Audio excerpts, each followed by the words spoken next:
The squad making sure we all win.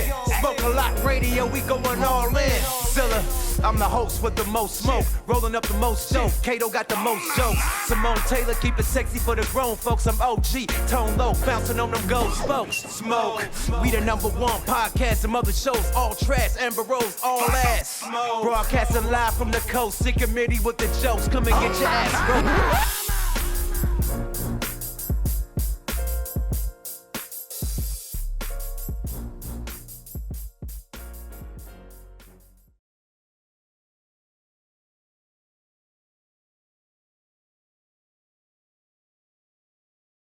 Yeah, vocally pimping, all those things. We were all really what you call, for myself, to rest in peace, KMG. I miss my brother. To Go Mac, to Total Chaos, to Hutch. And Hutch since he was the orchestrator, he was the originator. But we are the architects. And of course, we were hanging around everything. We was always at Audio Achievements. I remember Warren G used to bag on Jules, Suge and them used to come through. All of us was a family. You know what I'm saying? So it's crazy how we used to be like tight knit, and then because of the Ruthless tree, derived the Death Row tree. You see what I'm saying? Yes. And we came up with an album called Funk Upon a Rhyme, which was one of my memorable albums. A song called No Pain, No Gain, which was played at so many funerals. You know what I'm saying? Just as well as the big homie Eazy-E funeral. So that was a groovy time. You dig? Yeah.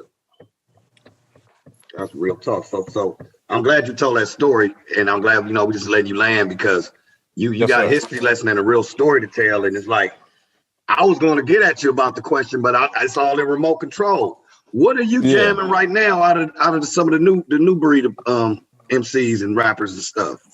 Man, I keep it old school, man. I keep some of that motherfuckers can't figure it. What niggas so ignorant. Hey. Bang, smoke cigarettes. My niggas can't figure it. Okay. A lot of shit.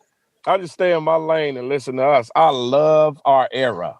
Right. Man. I love our era. Like, ain't nothing wrong with saying you love your 6'4", even though it came out in the 60s.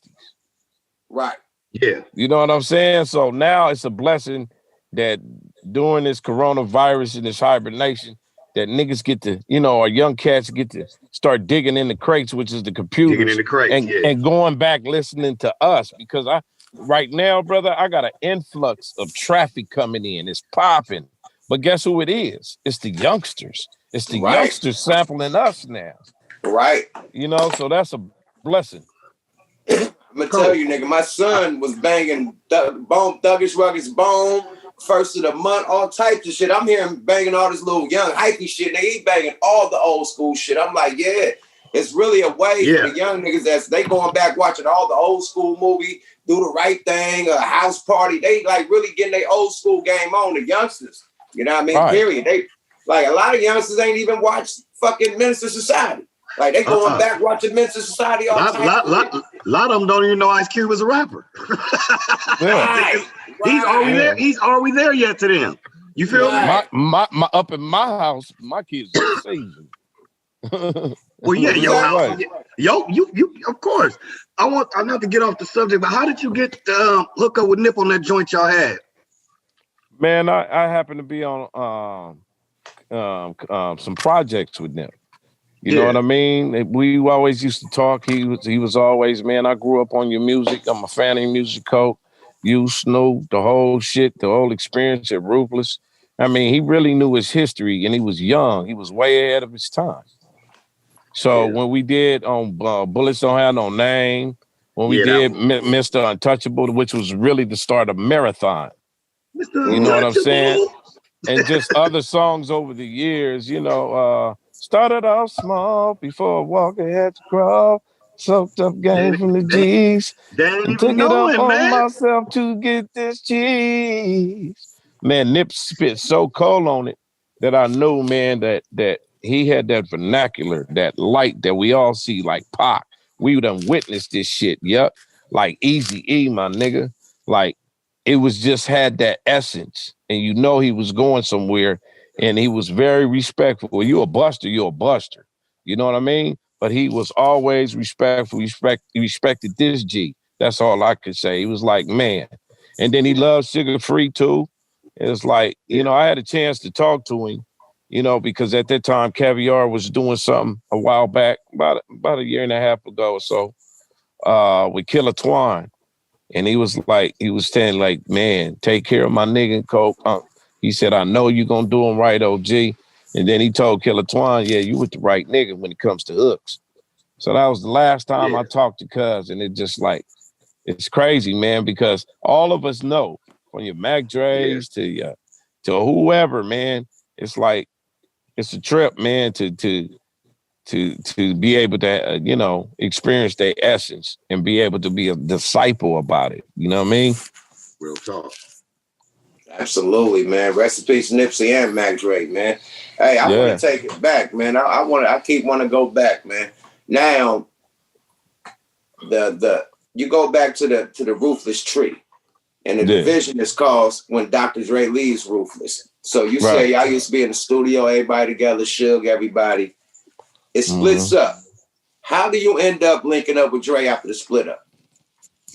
Well, when it split up, we were actually having discrepancies at Ruthless Records, real talk. Right. Motherfuckers was getting money, and it's like we sitting over there on Inglewood and Centinela and La Cienega and Mark Palladino's studio, and we looking like, hey man, something ain't right. And this is real. This one Easy pulling up in the 850, the Beamer. Yeah, and Easy said a meeting. Damn, this goddamn shit keep dropping. Easy to slap gave you a high five again, like nigga, watch what you say. Gave me a high five.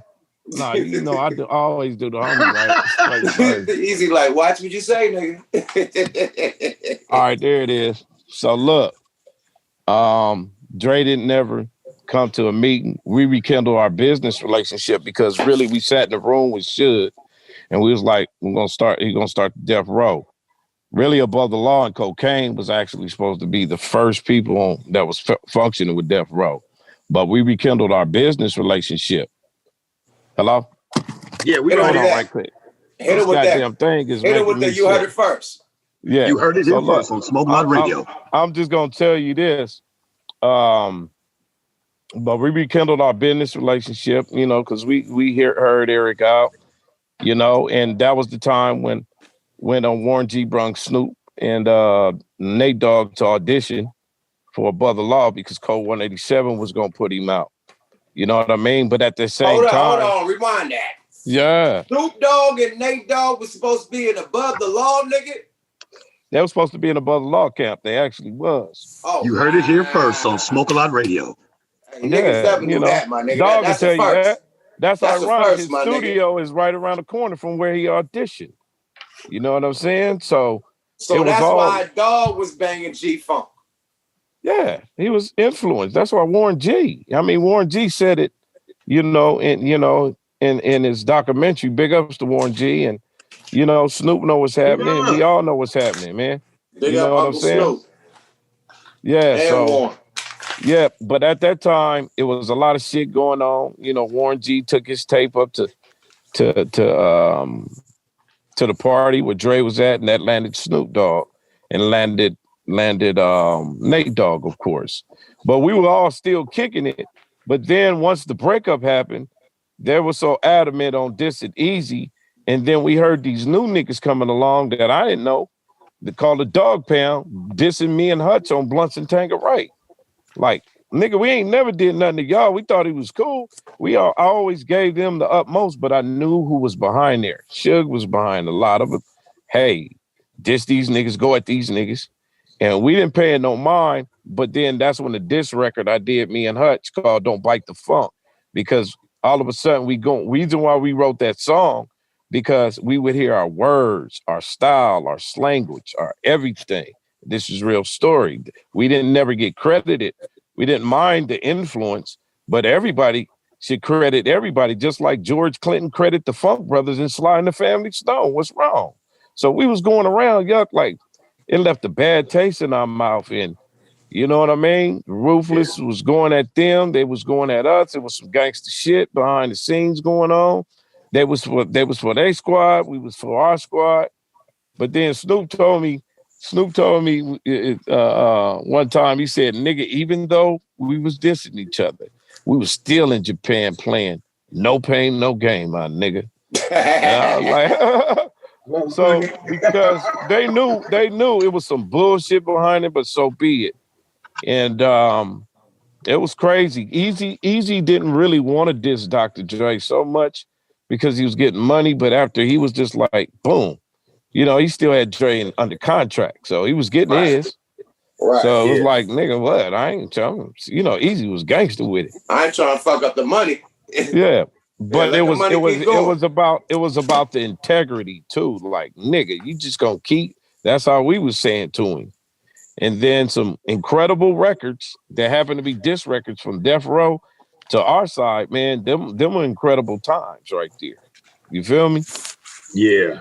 Yeah, that shit you got the BG knockout came up out of that motherfucker with the oh man. So yeah, and it was that's why crazy. I told my daughter them, I'm glad I'm not y'all area. Y'all don't know about this real music where the fans rolled the ride right along with y'all. Cause the fans were splitting. Y'all on ED camp or y'all, but then the music was so undeniable, you had all the tapes. Man, the Ruthless and Death Row beats, and then the West Coast, and then the Death Row, it was all kind of beefs. Them niggas going out there smashing over buildings in New York. Them New York niggas was hot. You know what I'm saying? Pac beef, you know, West Side Connection beef, Yo beef with that you had. The 90s was the decade of the real beefs. You know what I'm saying? Shit was real. And real niggas. Real niggas and real beefs. Talk. Straight up. So real talk. And niggas didn't talk so much on camera. You know what I mean? How did you end up fucking with Snoop and them? Because later on, you end up tapping in and really rocking with them. Man, look, after Easy passed, then I was supposed to hook. The homie Pac got out. And we were supposed to do The Nation, me, Spice One with him. We did Fortune and Fame. We kicked it at the Jim Belushi movie. It was like, okay, I felt good that Pac is out because me and Pac and all of us inspire each other. Period. I remember I had a song called Sometimes I Feel Like My Day Is Coming. Won't you free my mind? Free my mind. Those type of songs, no pain, no gain, Pac gravitated to. You know what I'm saying? Like, especially with the Above the Law, like Rain Before Rainbows and all that. So we was a fan of his, he was a fan of ours. So when Pac got out, you know, we just did a song with Ant Banks, Too Short at Ice-T spot off the Sunset Plaza when he had that spot over there. Mm-hmm. And then we bump into him in traffic. We bank a corner back at the Mondrian, and he said, nigga, come to my pad, nigga. So I remember like it's yesterday.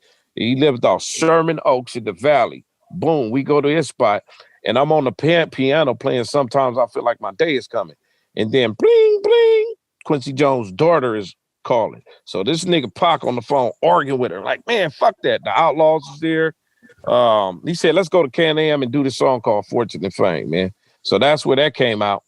But then when he got back from New York, he called me and Spice One because we was going to be part of his One Nation.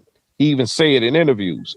We didn't go to Vegas because I had a record out with Yella, One More Nigga to Go, and the song called This Is for the E, and remember to the homie Easy, Spice had to do his thing. So after we heard the news of him, you know, what had happened to him, B Legit called me, because that's my partner. Shout out to B. He called me, yuck, and it was like, man, he gone, man. Damn, he's gone. I didn't believe him, but I knew he was serious, man, and I ain't even gonna lie, man. A G know how to spread them tears, man, when it comes to people that you just love, homie. You know what I'm saying? And it put me in that dark spot again, right? So I hooked back up. Thank you for letting me take the platinum thing, by the way. But I hooked up with some cats from Plum Oak Block Crip called Street Institute. That's when I was doing a lot of stuff with Trade E and Lil Half did.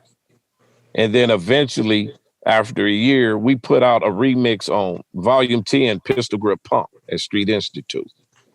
And then, you know, Snoop and Lil Half Dad was always talking. They hit the kite and said, man, Coca, man, is the man. So Snoop invited me up there. We squashed our little thing because that was way behind us, Ruthless and Deathrow Beef. And he said, man, Coke, I always liked your style, fam. He said an old song of mine called Itsy Bitsy Spider Crawling Up the Wall. You know what I'm saying? That was early. So he said, come on the team. I'm creating the East Siders. I'm going to create this big thing. This is my last record on No Limit. And my nigga, I'm fucking with you. So he honored his word, man. I didn't know he was gonna put me on so many songs. He allowed me to introduce a little bit more with those guys, those set of people. And it was incredible, man, that it allowed me to reconnect with Dr. Dre and get on LA niggas on Chronic. You know what I mean? We was mixing it up. And by then, everybody was requesting two most niggas in the game. That was Nate and that was Kokane. Oh my mama!